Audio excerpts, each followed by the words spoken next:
सोहळा आनंदाचा गजर विठुरायाचा अखंड हरिनाम सप्ताह मौजे कडा तालुका आष्टी जिल्हा बीड।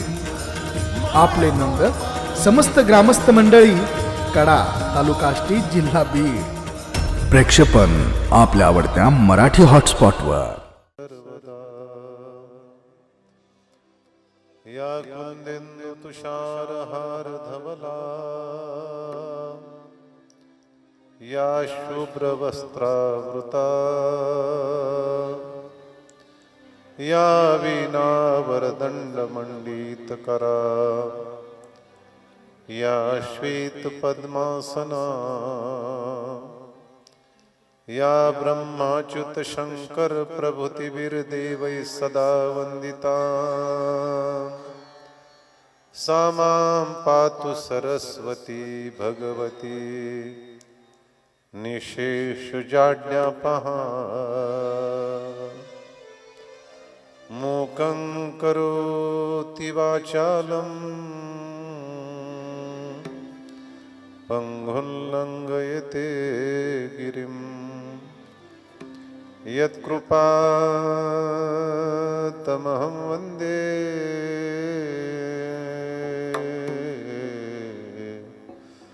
परमानन्दमाधवम्। नमामि सद्गुरुं शान्तं सच्चिदानन्दविग्रहम्, पूर्णब्रह्मपरानन्दम् ईशमानन्दिवल्लभम्, वंशविभूषितकरानवनीरदाभात्, पीताम्बरादरुणबिम्बफलाधरोष्ठात्, पूर्णेन्दुसुन्दरमुखादरविन्दनेत्रात्, कृष्णात् परं किमपि तत्त्वमहं न जाने। त्वमेव माता च पिता त्वमेव, त्वमेव बन्धुश्च सखा त्वमेव, त्वमेव विद्या द्रविणं त्वमेव, त्वमेव सर्वं मम देवदेव। गुरुर्ब्रह्मा गुरुर्विष्णु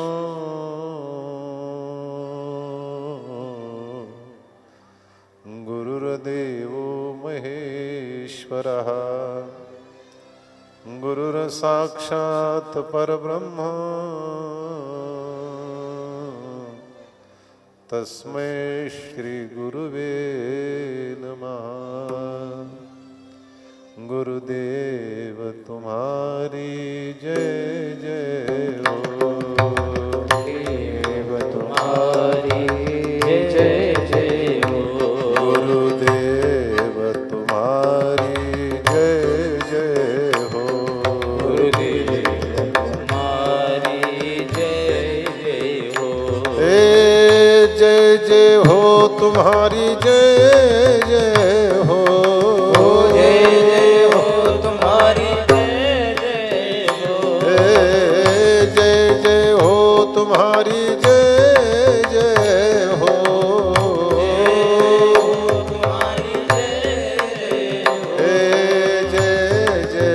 हो, तुम्हारी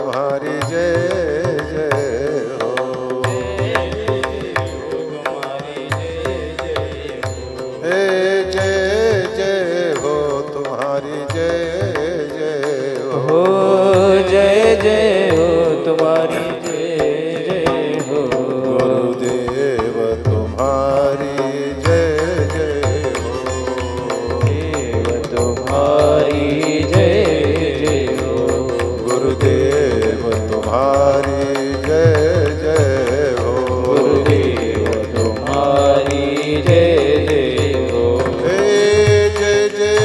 तुम्हारी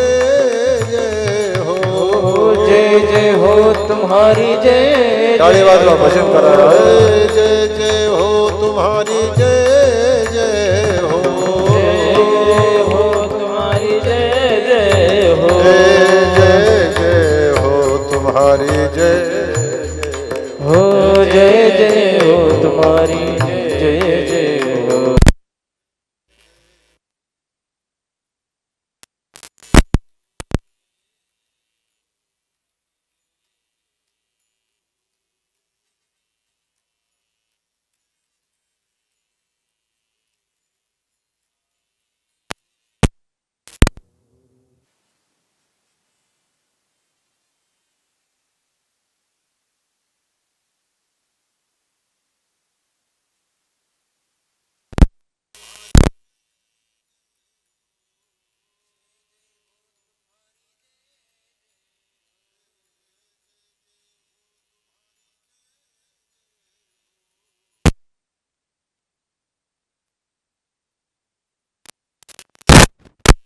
तुम्हारी जय जय हो हो जय जय हो तुम्हारी जय जय हो जय जय हो तुम्हारी जय जय हो जय जय हो तुम्हारी जय जय हो गुरुदेव तुम्हारी जय जय हो गुरुदेव तुम्हारी जय जय हो गुरुदेव तुम्हारी जय जय हो गुरुदेव तुम्हारी जय जय हो गुरुदेव तुम्हारी जय जय हो गुरुदेव तुम्हारी जय जय हो गुरुदेव तुम्हारी जय जय हो गुरुदेव तुम्हारी जय जय हो गुरुदेव तुम्हारी जय जय हो गुरुदेव तुम्हारी जय जय हो गुरुदेव तुम्हारी जय जय हो गुरुदेव तुम्हारी जय जय हो गुरुदेव तुम्हारी जय जय हो गुरुदेव तुम्हारी जय जय हो गुरुदेव तुम्हारी जय जय हो गुरुदेव तुम्हारी जय जय हो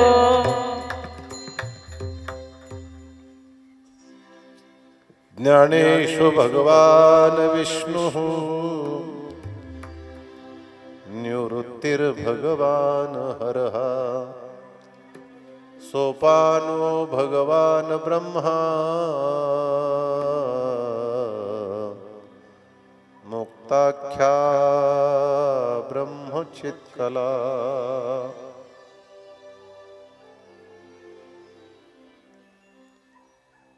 महाराजांच्या पवित्र प्रांगणामध्ये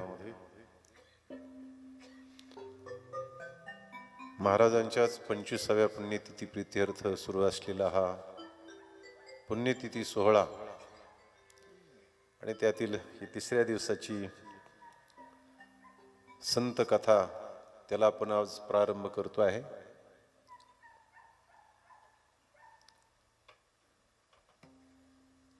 संतासवे वसता योग ज्ञान पैसता गुरु चरण उपासिता वैराग्यसी येण्याची सत्कर्मे आशेष ही अज्ञान विर्मे जयाचे अहम विश्रामे आत्मस्वरूपी हरपले आपण पे पावे ते संता ते पाहता गिवसावे म्हणून वानावे ऐकावे तेची सदा.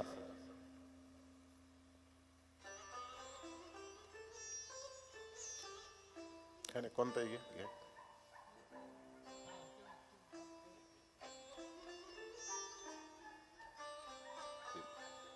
बाकीचे द्या.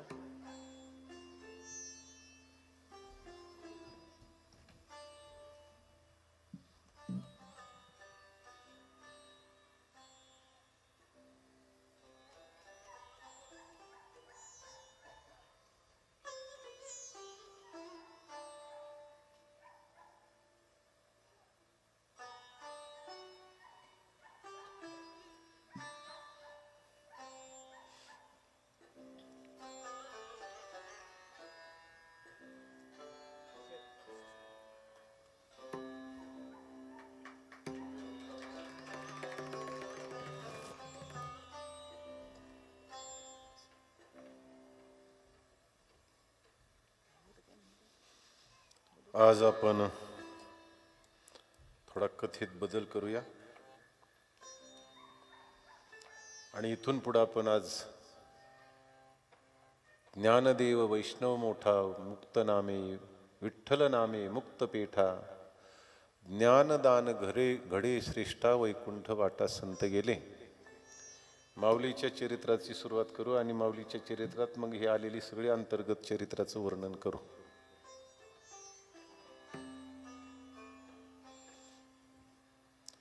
गोदेच्या कुशीत वसलेलं अतिशय पवित्र गाव म्हणजे आप्पेगाव. माऊलीचं जन्मस्थान म्हणजे आप्पेगाव. निवृत्तीनाथ मुक्ताबाई सोपान काका यांना जन्म देणारी भूमी म्हणजे आपेगाव. त्या आपेगावाला मूळ त्र्यंबक पंत मूळ पुरुषाधी तयाचे समाधी आपेगावी. मूळ पुरुष त्र्यंबक पंत त्यांची 2 मुलं युद्धात कामाला आले, वैराग्य झालं, गहिनीनाथाचा प्रसाद झाला आणि ती जीवनमुक्त अशा स्थितीला प्राप्त झाली. त्यांच्याच कुळात असणारे गोविंद पंत आणि मीराबाई यांना फार दिवस संतान नव्हतं.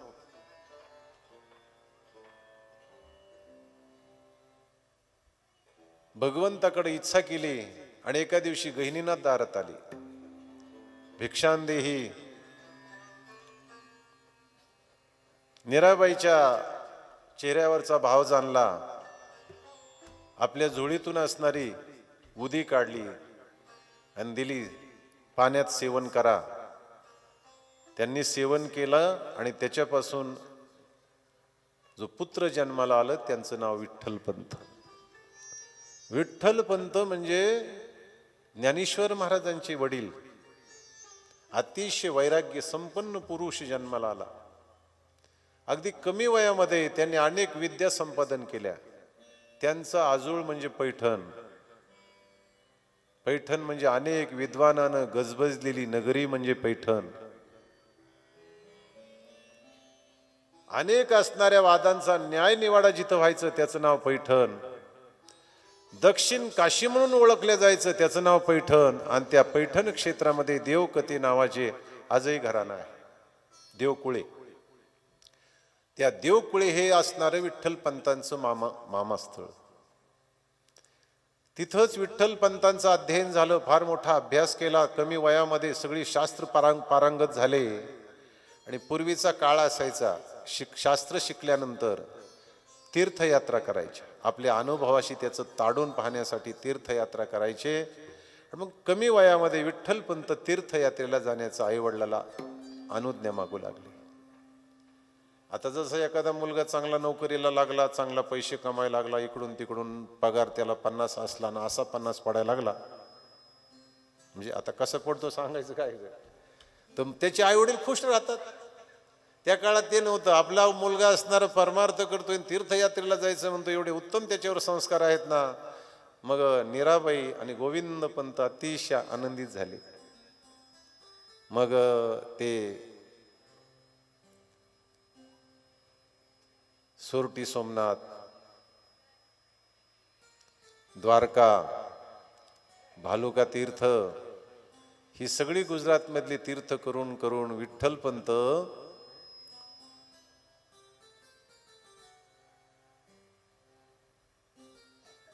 देवी कोणती आहे सप्तशृंगी, तेवढी तरी 7 करी जा. सप्तशृंगीला आले. तिथून त्र्यंबकेश्वरला आले. त्र्यंबकेश्वरचं दर्शन घेतलं. ब्रह्मागिरीची प्रदक्षिणा केली आणि पुढची तीर्थयात्रा करत करत विठ्ठलपंत आळंदीला येतात. पुरातन क्षेत्र आहे आळंदी. आळंदी हे गाव पुण्यभूमी ठाव, दैवताचे नाव सिद्धेश्वर. 84 सिद्धांचा सिद्ध भेटी मेळा, तो सुख सोहळा काय वानो.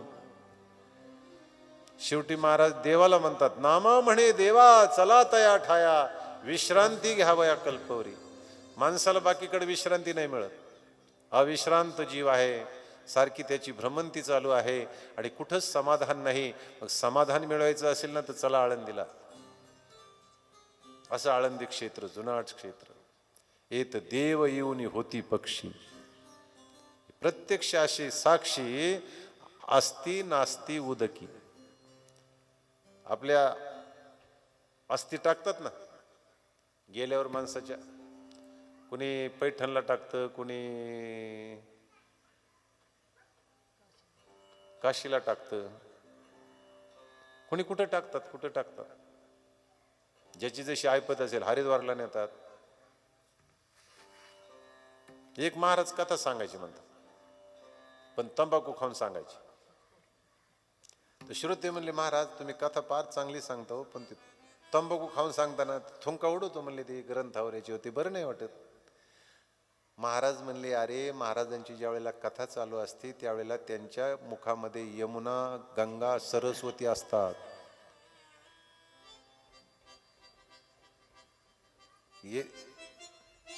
ज्यावेळेस कथा चालू असते ना त्यावेळेला त्यांच्या मुखामध्ये यमुना, गंगा, सरस्वती असतात. त्याची काय होते उडाल्याने?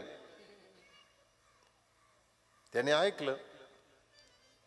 दुसऱ्या दिवशी असणारा कथा झाल्यावर प्रसाद वाटला ना, महाराजाला प्रसाद दिला.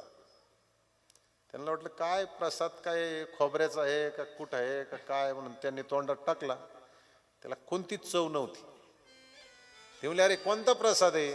ते म्हणलं, महाराज खरं सांगू का, माझ्या वडिलाच्या अस्थी हरिद्वारला न्यायची फार इच्छा होती, पण गरिबीमुळं परिस्थितीमुळं काही जमलंच नाही. म्हणले, मग काल तुम्ही म्हणलात महाराजाच्या तोंडात गंगा, यमुना, सरस्वती असते ना, मग ती मी त्या आस्तीचं पीठ केलं आणि ते तुमच्या तोंडात टाकलं.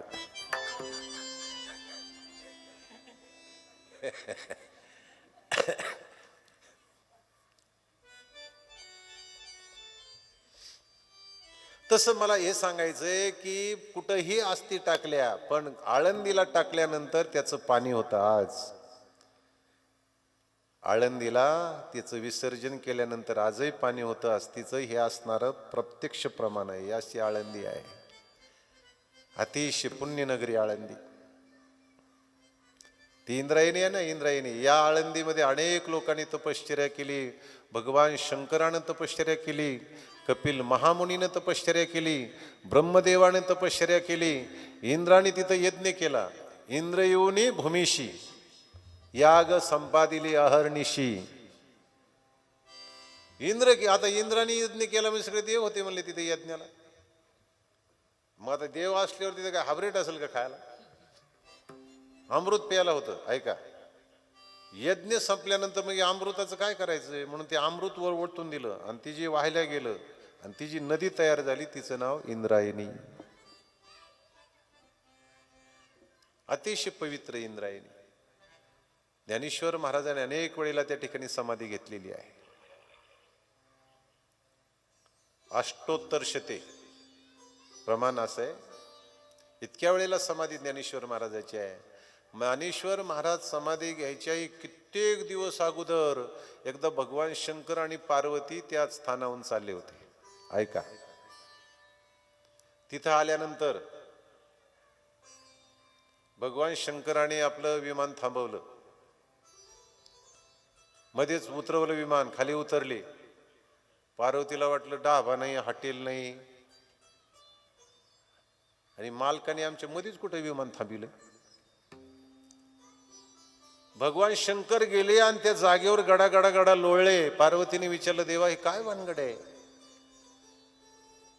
त्यावेळेला शंकरानं सांगितलं, पार्वती इथे एक महात्मा असणारा महान महात्मा समाधी घेणार आहे, त्याची ही जागा आहे. आपली नासा आहे ना, नासा जागतिक काहीतरी आहे ना, नासा संस्था, ती नासा सुद्धा सांगते इथं विशेष तेज आहे. या आळंदीच्या समाधीजवळ विशेष तेज आहे. त्यांना नाही सांगता येते ज्ञानेश्वर महाराज काय आहे म्हणून, पण ते म्हणतात विशेष आहे.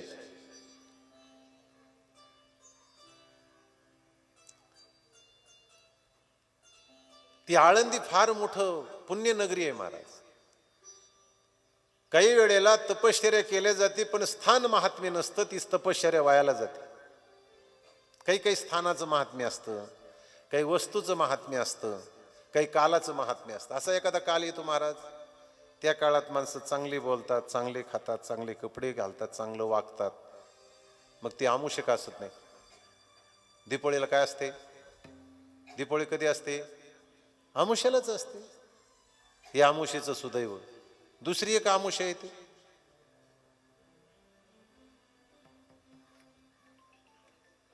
तिला काय म्हणतात? दीप आमुष्य म्हणतात, पण आपण दीप शब्द नाही वापरीत, आपण गटार आमुष्य. गटारात का तर त्या दिवशी बहुतेक लोक गटारात असतात म्हणून गटार आमुष्य असाच अर्थ आहे. तो कालाचा महिमा आहे, काही देशाचा महिमा असतो महाराज. त्या ठिकाणी गेलं रे गेलं की चांगली माणसं बिघडल्याशिवाय राहत नाही. तुम्ही मुंबईच्या चौपाटीवर जाऊन कधी कुणी हरिपाठ म्हणलेलं बघितलं का तुम्ही? मुंबईच्या चौपाटीवर जाऊन हरिपाठ मानलेली माणसं बघितली तुम्ही? नाही का? त्या स्थानाचं महात्म्य तिथं ती घडणार नाही.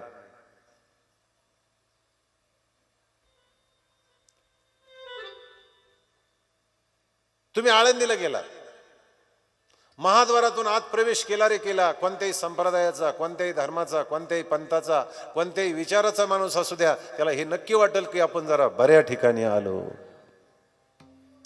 ते भूमीचं महात्म्य आहे महाराज. मी पुढे सांगेल आपल्याला. विठ्ठलपंत तिथं आले, स्नान संध्या केली पहाटे आणि भगवत चिंतन करत बसले होते. त्याच गावामध्ये सिद्धोपंत नावाचे एक सद्ग्रस्त होते. त्यांचा नियम होता पहाटे स्नान करायचं, सिद्धेश्वराची पूजा करायची, प्रदक्षिणा करायची. कोणी अतिथी आला असेल तर त्याला आपल्या घरी जेवायला न्यायचं, हा त्यांचा नियम होता. सिद्धोपंतांनी या असलेल्या तेजस्वी पुरुषाला पाहिलं आणि त्यांना का कुणास ठाऊक त्याला बोलावं वाटलं. आपण कुठून आलात? आपली वृत्ती काय? गाव कोणतं? व्यवसाय? सगळं विचारलं. काही नाही म्हटले, मी आपेगावचा आहे, माझं नाव विठ्ठलपंत आहे, तीर्थयात्रा करत करत आलोय, इकडून आलो भालुका तीर्थ करून वगैरे, द्वारका करून, आणि रामेश्वरचा विचार आहे. माझ्या घरी चला जेवणासाठी, पुढी काय असेल ते. विठ्ठलपंत गेले. 4-2 दिवस असणारं विठ्ठलपंतांना ठेवून घेतलं आणि सिद्धोपंतांच्या स्वप्नात सिद्धेश्वर जातात, भगवान जातात, शंकर जातात. सांगितलं, सिद्धेश्वरा तुझे कन्यारत्न याला देऊन टाक.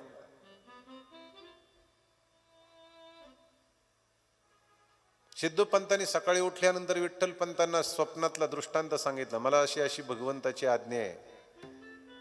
ते म्हटले, अहो तुम्हाला जर आज्ञा आहे, मी तर काही लग्नासाठी निघालेलो नाही, तीर्थयात्रेला निघालोय, आणि तुम्हाला जर आज्ञा असेल तर मला बी झाली पाहिजे ना, तुमच्या एकट्याच्या आज्ञेवर थोडंच अवलंबून. ते म्हणले, तुम्ही थांबा, आज तुम्हालाही होईल. विठ्ठलपंताला सुद्धा स्वप्नात जाऊन पांडुरंगानं सांगितलं, हिचा स्वीकार कर. महान भगवत भक्त हिच्या पोटी जन्माला येणार आहेत आणि ते सगळ्या जगाचा उद्धारक ठरणार आहे. दुसऱ्या दिवशी उठल्यानंतर विठ्ठलपंतानं सांगितलं, महाराज मलाही तोच दृष्टांत झालाय.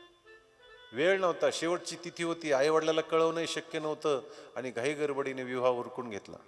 विठ्ठलपंतांचं लग्न झालं. आषाढी पुढे जवळ आलेली होती. ज्येष्ठात लग्न झालं ना, आषाढी आले म्हणून सांगितलं, तर मला पुढच्या तीर्थयात्रेला जायचंय, आषाढीला जायचंय, माझ्या मनीची आवडी पंढरपुरा नेईन गुडी. पंढरपूरला निघाले. सिद्धोपंतही गेले पंढरपुरापर्यंत. पंढरपूरचा असणारा महाद्वारातला ते काय असताना काला होईपर्यंत हे सगळे राहिले. सिद्धोपंत वगैरे माघारी आले आणि विठ्ठलपंत पुढे रामेश्वरच्या तीर्थयात्रेला निघून गेले.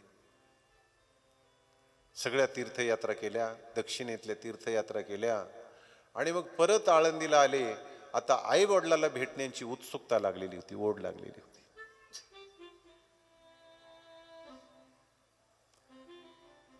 विठ्ठलपंत, सिद्धोपंत सगळेची सगळे असणारे मग आपेगावला येतात.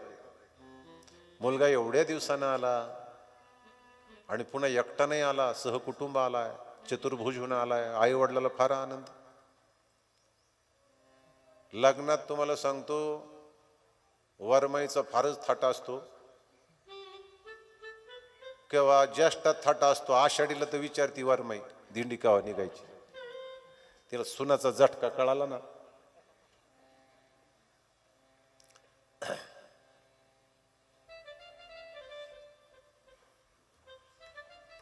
सगळ्याला आनंद झाला.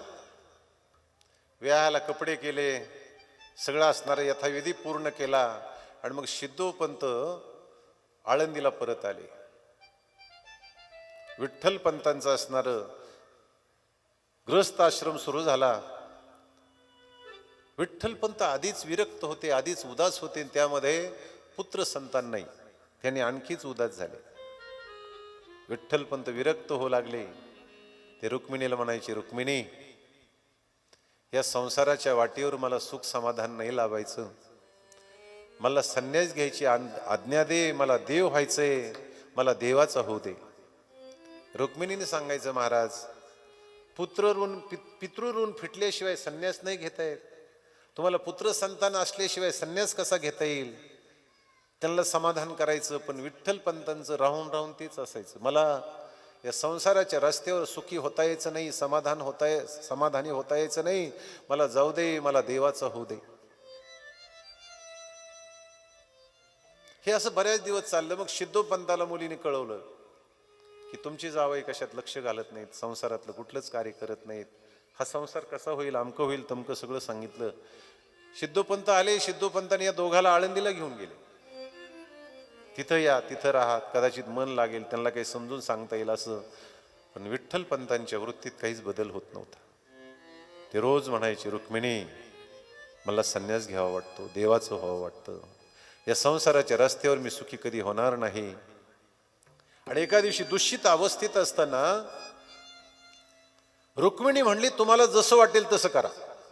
माणूस वैतागून बोलतेत ना, तुम्हाला जसं वाटेल तसं करा म्हटले बरोबर. या पडत्या फळाची आज्ञा मानली. विठ्ठलपंत निघून गेले. निघून गेले थेट कुठं? काशीला गेले. खरोखर संन्यास घ्यायला घेतला त्याने. नाही तर आपल्यासारखं नुसतं म्हणत असतं, खरं वैरागी होत. वैताग नव्हता. वैताग वेगळं, वैरागी वेगळं. मी सांगत असते, संतोबा पवार नावाचे ग्रस्त होते. ते अरण्यात राहत होते, लिंबाचा पाला खाऊन भगवत भजन करत होते. पण त्यांच्या त्यागाचा फायदा घेणारा त्यांच्याच गावात एक ग्रस्त होता. पत्नीने भाजीत मीठ जास्त टाकलं तरी सांगायचं मी संतोबा होईल, कमी झालं तरी संतोबा होईल म्हणायचं, काम सांगितलं तरी संतोबा होईल. याचे काहीच झालं तरी ती त्याच्या धाका वाळून गेली. कड्याच्या बाजारात तिच्या मैत्रिणीची आणि तिची भेट झाली. तिने विचारलं, का काय आजारी आहेस का, दुखतंय का काय तुझं? ती म्हणली, काय नाही तसं. माशी का झालीस? ती म्हणली, हे बघ तुला म्हणून सांगते, नाही तर म्हणशीन कुणाला. महिलांना राजा धर्माचा शाप. कर्ण कुंतीचाच मुलगा होता. ऐका, कर्ण कुणाचा मुलगा होता? कुंतीचाच मुलगा होता. पण लग्नापूर्वी तिला तो असणारा सूर्यापासून झालेला होता आणि त्यामुळे तिने ती गुह्य कुणालाच सांगितलेलं नव्हतं.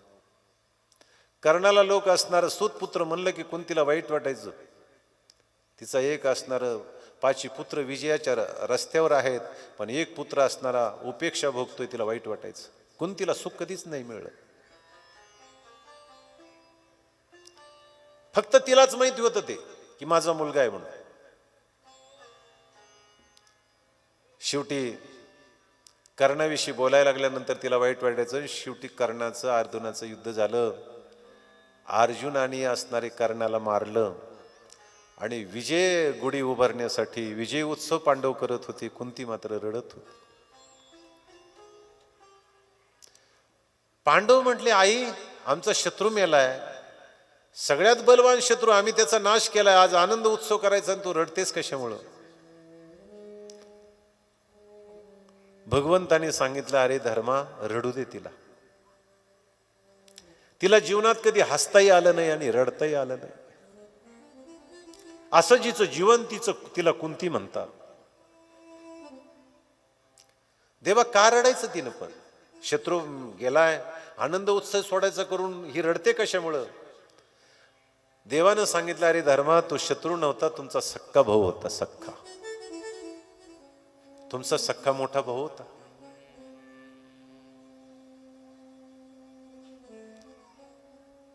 पण समाजाच्या भीतीनं तिनं तुम्हाला सांगितलं नाही.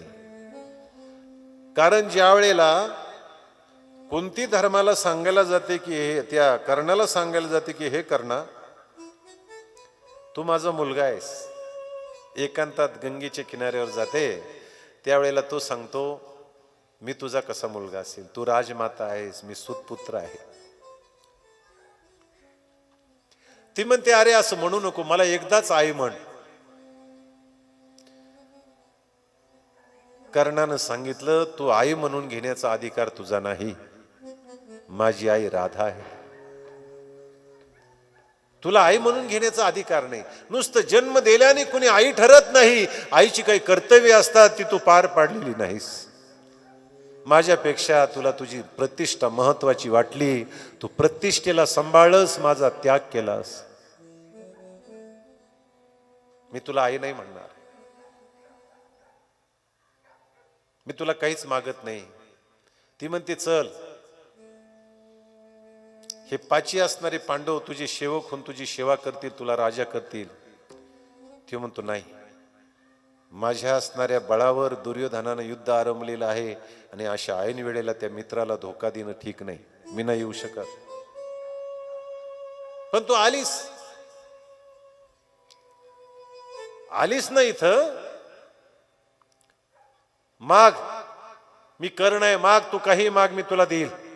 तुला तसं मोकळ्या हातानं रिक्त हाताने पाठवणार नाही.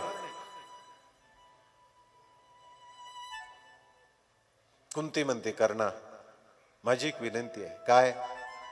माझे पाचही पांडव जिवंत राहावेत. तो म्हणला तथास्तु. तुझे पाचही पांडव जिवंत राहतील, संख्येत काहीच बदल व्हायचा नाही. एक तर कर्ण मरेल, नाही तर एक अर्जुन मरेल, पण पाचाची संख्येत घट नाही होणार. ते म्हणते अरे नाही कर्ण, 6. कर्ण म्हणतो तुझ्यासारख्या वीर मातेला वचन बदलणं शोभा नाही देत.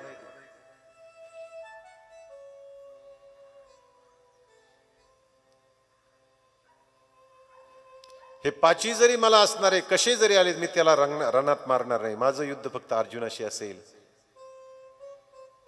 आणि शेवटी अर्जुनाच्या हातानं कर्ण मेला. कुंतीला त्यावेळेस रडते. त्यावेळेला धर्मानं सांगितलं, एवढं मोठं गुह्य तू आमच्यापासून लपून ठेवलंस. ऐक माते, मी तुम्हाला श्री जातीला शाप देतोय की आजपासून कोणतीच गोष्ट तुमच्या पोटात राहणार नाही. आणि तेव्हापासून महिलाच्या मनात काही राहत नाही. तुला म्हणून सांगते, नाही ते म्हणशील कोणाला. कुठून निघलं होतं आपलं हे? संताची बाबा बाजारात गेली होती ना, एवढी का झाली खराब म्हणली. ती म्हणली बाई तुला म्हणून सांगते, नाही तर म्हणशील कुणाला. काय? आमचे मालक थोडं काही झालं तरी संतोबा होईन म्हणतात, निघून जाईन म्हणतात, अरण्यात जाईल म्हणतात, वारकरी होईन म्हणतात. त्याच्यात काय अवघड आहे? एवढा काय धाक पाळलास म्हणली. आणि जर गेले तर ईडीएस म्हणली, अशी सगळेच संतोबा सगळेच लिंबाजीबा नसतात होत. पण ती म्हणली जर गेलेच तर, ती म्हणली अगं गेलेच आणायची जबाबदारी माझी. असं पक्का गुरु मिळाले मग काय महाराज. दुसऱ्या दिवशी पसाभर मीठ भाजी. ती जेवायला बसलं, खारट लागल्याबरोबर त्यांनी ताट बिरकावून दिलं, असली भाजी करशील तर उद्या संतोबा होईल. तिने सांगितलं उद्या नाही, आताच उठा. ताडकन उठलं, जर थांबावं तर किंमत राहणार नाही. गेलं गावाच्या बाहेर. इतर वेळेचा अनुभव कोणीतरी बोलायला येईल म्हणून माघारी ओळून बघायला लागलं ना, तोपर्यंत बाईक वर गच्चीवर चढली. माघारी नाही बोलिलं, म्हणली पुढं पुढं तिकडंच सप्त्यात राहायचं. त्याला गेलंच पाहिजे. आता न गेलं तर किंमत राहणार नाही. मग गेलं. जिथं संतोबा महाराज भजन करत बसले होते ना, तिथे गेले. संतोबाने यांना बघितलं, त्यांच्या लक्षात आलं वैतागलेलं आहे. ते म्हणले या. हो म्हणले महाराज तुमच्याकडे चालू. म्हणले काय काम काढलं? काय नाही म्हणले, मला तुमचा अनुग्रह घ्यायचा. हा फार छान गोष्ट म्हणलं. काय लागेल त्याला? लिंबू, नारळ, खडीसाखर, उदबत्ती? हा तसलं काही नाही. मग कपडे काढा म्हणले. कपडे म्हणले हो. काढले कपडे. काय? ठेवा तिथं.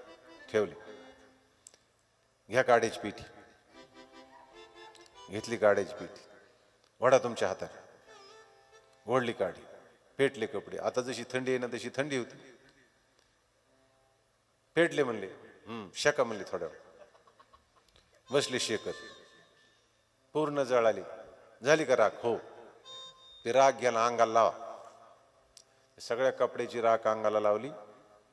आता काय नाही.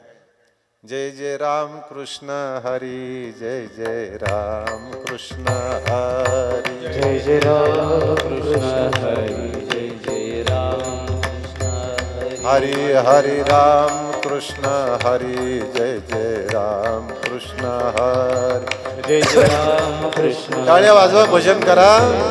कथेतला हाच असणारा जमीची बाजू आहे. भजन करा. जय जय राम कृष्ण जय जय राम कृष्ण हरी जय जय राम कृष्ण हरी हरे राम कृष्ण हरी जय जय राम कृष्ण हरी हरे राम कृष्ण हरी जय जय राम कृष्ण हरी हरे राम कृष्ण हरी जय जय राम कृष्ण हरी हरे राम कृष्ण हरी जय जय राम कृष्ण हरी हरे राम कृष्ण हरी जय जय राम कृष्ण हरी हरे राम कृष्ण हरी जय जय राम कृष्ण हरी हरे राम कृष्ण हरी जय जय राम कृष्ण हरी हरे राम कृष्ण हरी जय जय राम कृष्ण हरी राम कृष्ण हरी जय जय राम कृष्ण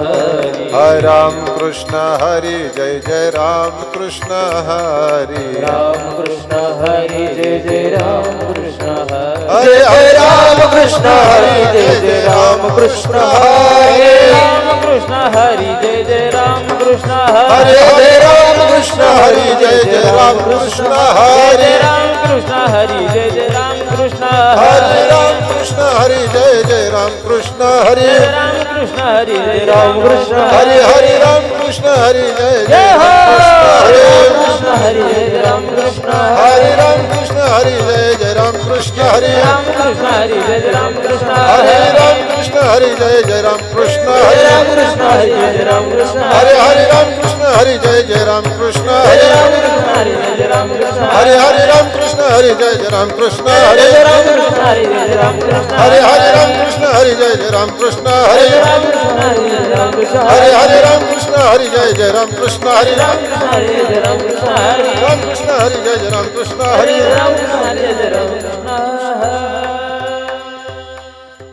जय जय राम कृष्ण हरी जय जय राम कृष्ण हरी. झालं भजन सुरू. आता त्यांचा रोजचा अभ्यास होता. त्यांचं भजन चाललं 1 तास झालं, 2 तास झालं, 3 तास झाले.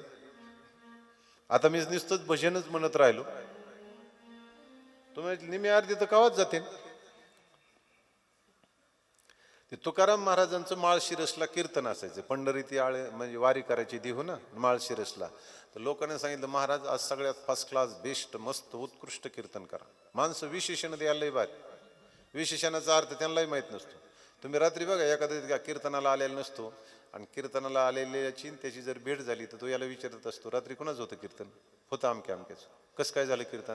ते म्हणतो फर्स्ट क्लास बेस्ट मस्त उत्कृष्ट. अभंग कोणता घेतला विषय काय सांगितला त्यानं त्याच्यातलं आपल्याला काय कळतंय आणि कळत नाही. एवढं मोठं अगोदरच कशाला बोलून बसला. तसं लोकांनी सांगितलं उत्कृष्ट कीर्तन करा. तुकाराम महाराजांनी विचार केला उत्कृष्ट कीर्तन कोणतं. मग तुकाराम महाराजांनी सुरू केलं नारायण नारायण श्रीमन्नारायण नारायण नारायण जय हो नारायण नारायण श्रीमन्नारायण नारायण नारायण नारायण नारायण श्रीमन्नारायण नारायण नारायण नारायण नारायण श्रीमन्नारायण नारायण नारायण श्रीमन्नारायण नारायण नारायण म्हणा नारायण नारायण नारायण श्रीमन्नारायण नारायण नारायण श्रीमन्नारायण. हे बघा आम्ही पुढे म्हणतो महिला मंडळी माग माग कोणाचा आवाज जास्त निघतोय बघू. नारायण नारायण श्रीमन्नारायण नारायण नारायण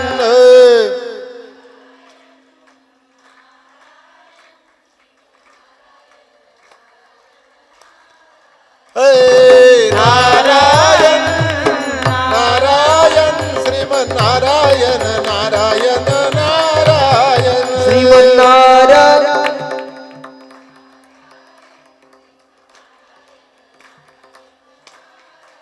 नारायण नारायण नारायण वा वा वा वा. श्रीमन्नारायण नारायण नारायण